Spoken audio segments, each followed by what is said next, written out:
Bonjour à tous et bienvenue aux nouveaux abonnés. Aujourd'hui, on se retrouve pour voir comment je classe mes die. J'ai essayé les albums, ça marchait pas, c'était trop lourd, ça prenait trop de place. J'ai essayé les feuilles aimantées, le problème c'est que ça me coûtait une fortune. Finalement, je suis arrivée à ce classement que j'ai depuis 4 ans et je suis vraiment très contente. Je mets tous mes die dans des boîtes, comme ça ils sont bien visibles. Ils sont classés par catégorie. Vous voyez, dans cette boîte-ci, on a les mots, les fleurs, l'amour, le divers, la fête, bébé, animaux et mode. Je range mes die dans des pochettes. Systématiquement, je fais le motif de façon à le voir. Depuis que j'ai la Fustool, je n'utilise plus les fameuses pochettes de chez Action parce que j'en avais marre. Au bout d'un moment, il fallait les changer ou l'adhésif marchait mal. Je n'ai pas de feuilles aimantées, ce n'est pas la peine puisque ça ne part pas. J'ai un grand rabat qui empêche la pochette de s'ouvrir. C'est le classement que je trouve le plus économique et le plus pratique pour moi parce que je vois très facilement ce que j'ai, ce dont j'ai besoin. Ce que je vous propose aujourd'hui, c'est de réaliser une de ces pochettes.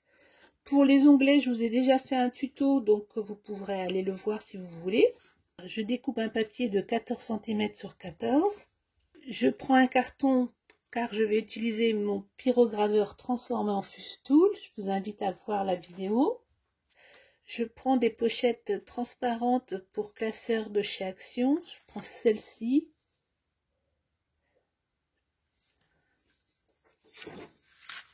Je me suis fait un gabarit sur un carton, j'ai tracé un premier trait à 14,5, l'autre à 15. Je vais couper ma pochette en gardant 18 cm en largeur. Je place ma pochette plastique comme ceci.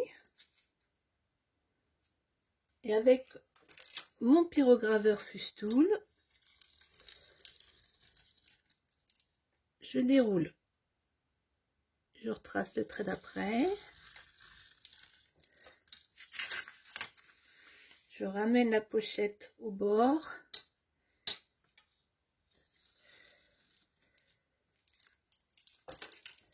Ensuite, je coupe au milieu entre les deux traits que nous venons de fuser.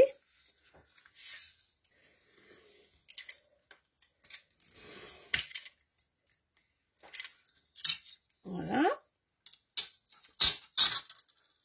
Ensuite, je me suis fait un autre petit gabarit, donc de 14 cm de large.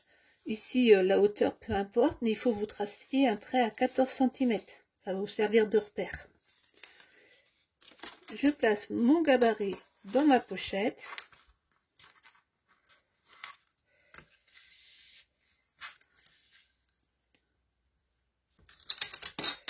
Et je vais couper une seule épaisseur. L'avantage de mettre le carton, c'est qu'on évite de percer la pochette des deux côtés.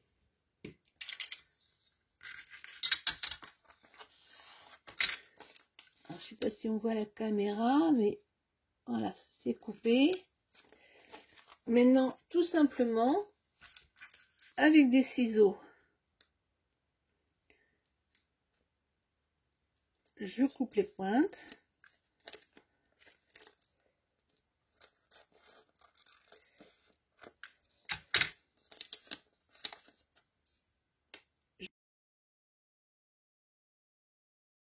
Je rentre mon rabat à l'intérieur et je marque le pli avec mes doigts. Et voilà, une pochette qui est prête à accueillir des nouveaux die. Facile, non? Allez, on se retrouve bientôt pour une autre astuce.